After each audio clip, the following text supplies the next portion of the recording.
Meet Martin Riggs is a piece on the Lethal Weapon soundtrack back in 86 or 7 or thereabouts. Again, 80s, right? Don't make them like they used to. Soundtrack was written, or the main theme I think was written by, of course, Michael Kamen, Eric Clapton and David Sanborn.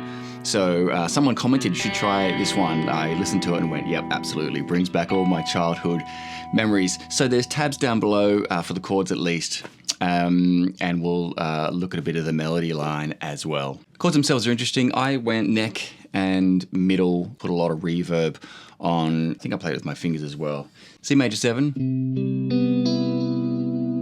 Really nice voicing. Again, the tabs are down below. So essentially, we're in, I suppose, E minor, but we're starting on the C chord. It's a C up to a D. They don't play the third on that D, but it's implied because the melody plays some F sharps.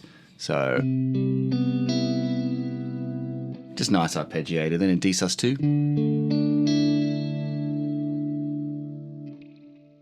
Just sort of an A sus. A add 9, A minor 9. Then this one, I don't know, like a G major 7 on A. Really nice one here. That's a tricky one there. It's basically a B minor 7, but they bring in that open G, that nice flat 6. And on guitar, I don't actually know if it's a guitar playing it. I mean, it sounds like a guitar, but it could be some sort of a keyboard. But having the G ring out with the A, with everything else, it's very closed voicing. There is a way you can do it here, but it's a bit tricky with your fingers. Okay, because you want the open G and that A to ring out. So have a look at that one. Back to a C.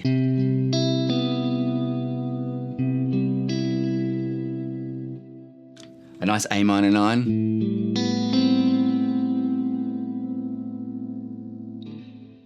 B minor 7. So again, the voicings here, I'm heading into the E. So I do the A minor.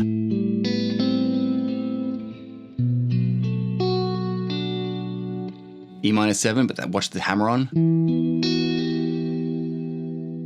Then sort of a nice little diminished. That one's easier for me to play with my thumb there, even though I'm really not a thumb guy.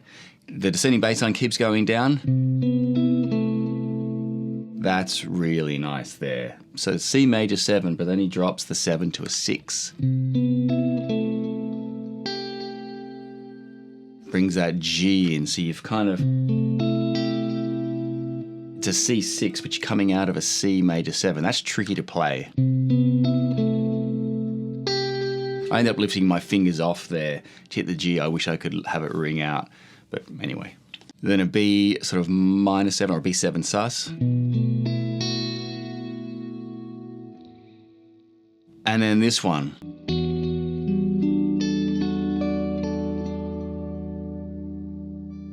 So it's like a D on G on E. So I think of it like a D triad here, but on B, which is really common. But he starts with an E on the bass. So whatever you want to call it. Anyway, those are the chords there. So the melody line is all E minor. The chords are outlining E natural minor, but in terms of the melody, what the notes he plays, he never hits the C, so there's no sort of natural minor stuff happening there. It's all E minor pentatonic. You just got to bring in the F sharp. I ended up playing it here.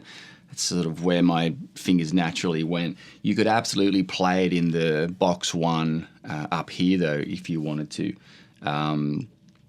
So again, on this one, I added a ton of reverb. On the recording, when you're playing solo, you'll hear all the reverb, but when you're on the recording, even though there's sort of only a guitar and a rhythm guitar and a lead guitar, it gets swallowed a little bit. So when I play it now, it probably sounds way over the top. Anyway, A to a B. There's the F sharp. Now that F sharp comes in On the second chord, which is the D chord, which was a D sus, no F sharp, but he plays the F sharp here. So that tonality is really implied. Okay, then you just go back up, G to A, and then E to F sharp, A to B again. Then this really nice brings in the D sharp. And the D sharp comes in when they're on the B chord. Now the B chord never hits a D sharp. Bit of theory here, the B is the 5 of E, and the D sharp is that major third. So in terms of a cadence, D sharp works absolutely beautifully there. And then we're just to pull off G to E. Second time is broadly the same, except halfway through he comes up.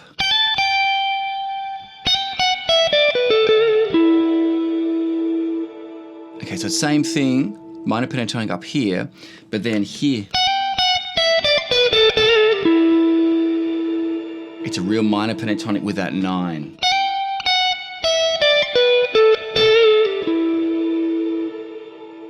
But this is just ultimate Clapton. His phrasing, you know, all the really amazing players, they play, if I can say it this way, they play out of time, or they're not strictly on time, but that's the beauty of it. That's how they're speaking on guitar. So that one part is probably some of the best playing, I think, on the entire piece. After that one, he goes into, there's two guitars there. I think of it sort of as one guitar where he's outlining an A minor, a C passing to a B, a E minor, back to A, repeat.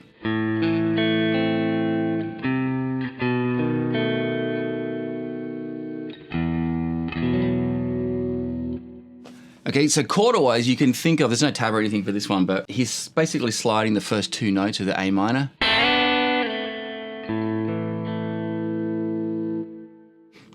The passing C to a B.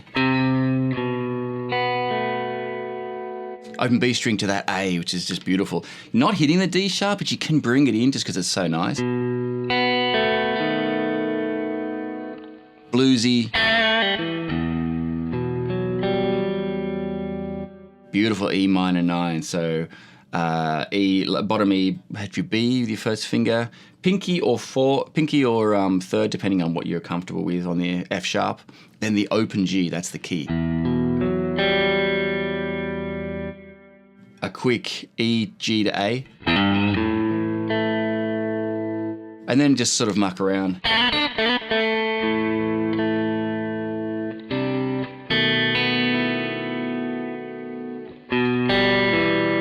And you bring that melody in B, open G to E. Bring some harmonics in.